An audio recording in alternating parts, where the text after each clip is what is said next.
Hello दोस्तों, स्वागत है आप लोगों को मेरे चैनल पे। ये एक इम्पोर्टेंट मैसेज है। कब से मन कर रहा था कि मैं चैनलाइज करूं, इस टॉपिक के ऊपर बताऊं, तो आज वीडियो बना रही हूं। कब से मैं बना नहीं पा रही थी। दोस्तों, जिन लोगों का फिलहाल एवेकनिंग हो रही है, नया एक एवेकनिंग हो रही है, तो उसी दौरान क्या होता है, बहुत ज़्यादा सेक्स एनर्जी फील होती है, ऐसे लोग बोलते हैं। क्योंकि जो लोग रेकी टीचर है, योगा टीचर है, शुरू से मेडिटेशन वगैरह करते हैं, योगा वगैरह करते हैं, उन लोगों को ये चीज़ ज़्यादा फील नहीं होती। तो ये चीज़ मेरे को फील नहीं हुई, और भी लोगों को, जो लोग मेडिटेशन वगैरह करते हैं, उन लोगों को फील नहीं होती। तो कि ये एनर्जी हैंडल करना मुश्किल हो जाती है, ऐसे लोग बोलते हैं, ऐसे मैं सुनी हूँ। तो दोस्तों, इसी दौरान क्या होता है कि कुछ लोग गलत सलत तरीके से अपना एनर्जी को रिलीज करने को कोशिश करते हैं। तो ये आप लोगों के स्पिरिट गाइड एंजल के तरफ से मैसेज है कि एनर्जी को गलत तरीके से रिलीज मत कीजिए, एनर्जी का गलत छेड़छाड़ मत कीजिए। ये आप लोगों के स्पिरिट गाइड की तरफ से, एंजल की तरफ से मैसेज था, जो मेरे को चैनलाइज हुई, तो मैं ये मैसेज दे रही हूँ। दूसरी चीज़, ये एनर्जी को बैलेंस करने का तरीका मैं बता रही हूँ। अगर आप योगा करोगी, सूर्य नमस्कार, ज़्यादा से ज़्यादा सूर्य नमस्कार राउंड मारने से सेक्स एनर्जी धीरे धीरे कम होता है। मतलब जो सेक्स फीलिंग होता है धीरे धीरे कम होता है। ठीक है। अगर आप स्पिरिचुअल जर्नी में नहीं भी हो तो भी आपको ज़्यादा ये एनर्जी फील होती है, तो भी आप सूर्य नमस्कार ज़्यादा से ज़्यादा राउंड मार सकते हैं। सूर्य नमस्कार एक बहुत ही इम्पोर्टेंट प्रैक्टिस है योगा में। इसको आसनों के राजा बोला गया है। तो जैसे, ठीक है, राजा के पास जाने के लिए जो जो सावधानियाँ होती है, ठीक है ना, ये आसन करने के लिए आपको थोड़ा सा सावधानी बरतनी होगी। ये आसन बीमार लोग नहीं कर सकते हैं। अगर आपके पेट खराब है तो आप नहीं कर सकते हैं। अगर आपको बुखार है, हेडेक है, तो भी नहीं कर सकते हैं। कोई किसी भी प्रकार की ऑपरेशन हुई तो भी नहीं कर सकते हैं। ठीक है। आप बहुत ज़्यादा कमज़ोर फील कर रहे हो तो भी नहीं कर सकते हो। तो ये आसन करने के लिए आपका पेट खाली होनी चाहिए, खाली पेट में करना है आपको। ठीक है। और जिस आपको सुबह के टाइम ही करनी होगी, क्योंकि शाम के टाइम भी इतना पेट खाली नहीं होती। तो दोस्तों, जिनको बहुत ज़्यादा सेक्स एनर्जी फील हो रही है, जो लोग एवेकनिंग प्रोसेस में है, हैंडल करना मुश्किल हो रही है, तो आप ज़्यादा से ज़्यादा सूर्य नमस्कार का राउंड मारें और डेली बढ़ाते जाएं। एक दिन में, पहले दिन, दूसरे दिन आपको ज़्यादा राउंड करने में थकान होगा, तो क्या होगा, आप धीरे धीरे राउंड बढ़ाते जाएं। ठीक है। आज 2-3 राउंड किया, ठीक है, 4-5 दिन 2-3 राउंड कीजिए, उसके बाद 4 राउंड, 5 राउंड, इसी तरह आप 6 से 7 राउंड रोज मारिए सूर्य नमस्कार। सूर्य नमस्कार में कुल 24 आसन होते हैं। ठीक है। 12 आसन होते हैं, उसको 2 बार रिपीट किया जाते हैं तो 24 आसन हो जाते हैं। तो 24 आसन में 1 राउंड होता है। तो आपको क्या करना है, शुरुआत में आप 2 राउंड 3 राउंड मारिए। आप मिनिमम रोज 6 राउंड सूर्य नमस्कार मारोगी तो आपकी सेक्स एनर्जी धीरे धीरे बैलेंस होता जाएगा। ठीक है।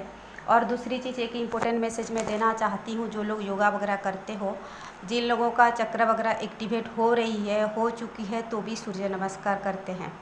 तो प्लीज़ आप लोगों के लिए एक मैसेज है, अगर आप एवेकनिंग प्रोसेस में हो, आपकी सेक्स एनर्जी बैलेंस हो चुकी है और चक्र आपकी एक्टिवेट हो रही है, चक्र हीलिंग कर रहे हो, कुंडलिनी साधना कर रहे हो, चाहे आप स्पिरिचुअल प्रैक्टिशनर हो, चाहे आप एम्पैथ हो, इसीलिए आप स्पिरिचुअल हीलिंग कर रहे हो, तो आप सूर्य नमस्कार मत कीजिए। किसी भी तरह का एडवांस आसन मत कीजिए। ठीक है। शीर्षासन, मयूरासन, ये सारे एडवांस आसन नहीं करनी है। इसका मैं रीज़न बताती हूँ। या आपको कपालभाति प्राणायाम नहीं करनी है, आपको भस्त्रिका प्राणायाम नहीं करनी है। ठीक है। ये क्या है, हमारे एनर्जी को एक सरल दिशा चाहिए, सही दिशा चाहिए। जब आप चक्र हीलिंग कर रहे हो, कुंडलिनी साधना कर रहे हो, तो ये क्या है, बहुत ही पावरफुल शक्ति है ये कुंडलिनी शक्ति, ठीक है। इसको आपको बैलेंस तरीके से शांति से हैंडल करनी होगी। आप ये आसन वो आसन ट्राई करोगी, भस्त्रिका बहुत ज़्यादा करोगी, हो सकता है वो गलत रास्ते में कुंडलिनी चढ़ जाए, ठीक है। सुषुम्ना नाड़ी जो है, अगर उसी रास्ते से हमारी कुंडलिनी जागती है तभी आप बैलेंस तरीके से इसको फील कर पाओगी। इसके अलावा भी काफ़ी सारे नाड़ियाँ हैं, मैं बताती हूँ। सुषुम्ना नाड़ी में और 2-3 नाड़ियाँ होते हैं हमारे, जो पिंगला नाड़ी, ईड़ा नाड़ी बोलते हैं मेन नाड़ी, आपको पता होगा, जिसको जो एक मस्कुलाइन एनर्जी को रिप्रेजेंट करता है, दूसरी फेमिनाइन एनर्जी को रिप्रेजेंट करता है। पिंगला नाड़ी जो सोलर एनर्जी को रिप्रेजेंट करता है और हमारे ईड़ा नाड़ी लूनर एनर्जी को रिप्रेजेंट करता है। एक चंद्र नाड़ी है, सूर्य नाड़ी है, ठीक है। हो सकता है अब बहुत ज़्यादा हीटिंग प्रैक्टिस कर रहे हो, भस्त्रिका और कपालभाति शरीर में बहुत ज़्यादा गर्मी पैदा करते हैं, ठीक है। ये सोलर एनर्जी को रिप्रेजेंट करता है, तो हो सकता है सूर्य नाड़ी में आपका कुंडलिनी जग जाए तो आपको इसको हैंडल करना बहुत मुश्किल होगा। आपके शरीर में बहुत जलन, गर्माहट पैदा होगी, हो सकता है आप डिप्रेशन में जा सकती हो सकता है आप पागलपन में जा सकते हो, ठीक है। और बहुत लोगों को इसी वजह से वो अपने आप कर रहे हैं या कोई गलत गाइडेंस में कर रहे हैं, तो बहुत लोगों को प्रॉब्लम हो रही है। हो सकता है कि चैनलाइज नहीं हो रही हो, आपको पता नहीं हो रही हो। ये चीज़ मेरे को चैनलाइज हुई थी ड्रीम में, बहुत लोगों को बहुत बुरी हालत हो रही है, ठीक है। बहुत लोग जर्नी के दौरान बहुत गलतियां कर रहे हैं, उसी वजह से उनको नुकसान हो रही है, लोगों को भी, आसपास के लोगों को भी नुकसान हो रही है। ये चीज़ें मेरे को चैनलाइज हुई है और मेरे को अपने को जो चैनलाइज होती है, मुझे पूरा भरोसा है कि मेरे को सटीक चैनलाइज होती है। तो मैं आप लोगों के भलाई के लिए बोल रही हूँ। हो सकता है अगर आप गलत तरीके से हीलिंग कर रहे हो, जैसे मैं बोली कि भस्त्रिका कपालभाति मत कीजिए, हो सकता है आप हैंडल करने के हालत में ना रहो, जब वो जगेगा कि आपके मतलब जैसे आप उसी हालत में ना रहो कि आप मतलब क्या बोलें आप, कि आपको चेतना ही ना रहे कि मेरे को ये फील हो रही है। हो सकता है आपकी दिमागी हालत क्या हो जाए। मैं डरा नहीं रही हूँ, मैं सावधान कर रही हूँ।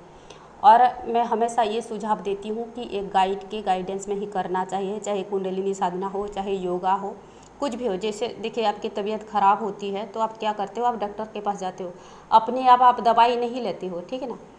सर्दी जुकाम के अलावा, डायरिया के अलावा मेरे को नहीं लगता कि कोई मतलब डॉक्टर के बिना सलाह से कोई बड़े बीमारी का दवाई लेता हो, ठीक है। लोग तो सर्दी जुकाम के लिए भी डॉक्टर के पास जाते हैं। तो एक शरीर के इलाज के लिए आप डॉक्टर के पास जाते हो, आप अपनी आत्मा की तैयारी कर रहे हो, ठीक है। आप अपनी जन्म पुनर्जन्म के कर्म को रिलीज कर रहे हो, ठीक है ना। आप अपनी आत्मा को प्यूरीफाई कर रहे हो, तो एक गाइड से गाइडेंस लेने में क्या बुराई है आपको, ठीक है ना। थोड़ा बहुत पैसा खर्च होगी, मैं ये नहीं बोल रही हूँ कि आप बहुत ही ज़्यादा जो खर्चीले हीलर है उन लोगों के पास जाओ, जो लोग 10,000, 15,000, 20-50,000 लेते हैं। और भी ऐसे अच्छे गाइड हैं जो कम खर्चे में भी गाइड कर रहे हैं लोगों को, ठीक है। उनके गाइडेंस लो, और जो लोग भी ले सकते हो, कुछ लोग फ्री में भी गाइड कर रहे हैं, ठीक है। मतलब अच्छे हीलर भी है जो लोग सस्ते में कर रहे हैं, ठीक है। और मैं उनको भी बुरा नहीं बोल रही हूँ जो लोग बहुत ज़्यादा फीस लेते हैं, ठीक है। वो उनके सबका अपना अपना मर्जी है। अब लोगों को ना क्रिटिसाइज़ करना है किसी को कि वो ज़्यादा फीस लेता है, वो कम लेता है, इस तरह का ना जज करना है किसी को, उसी से भी अपना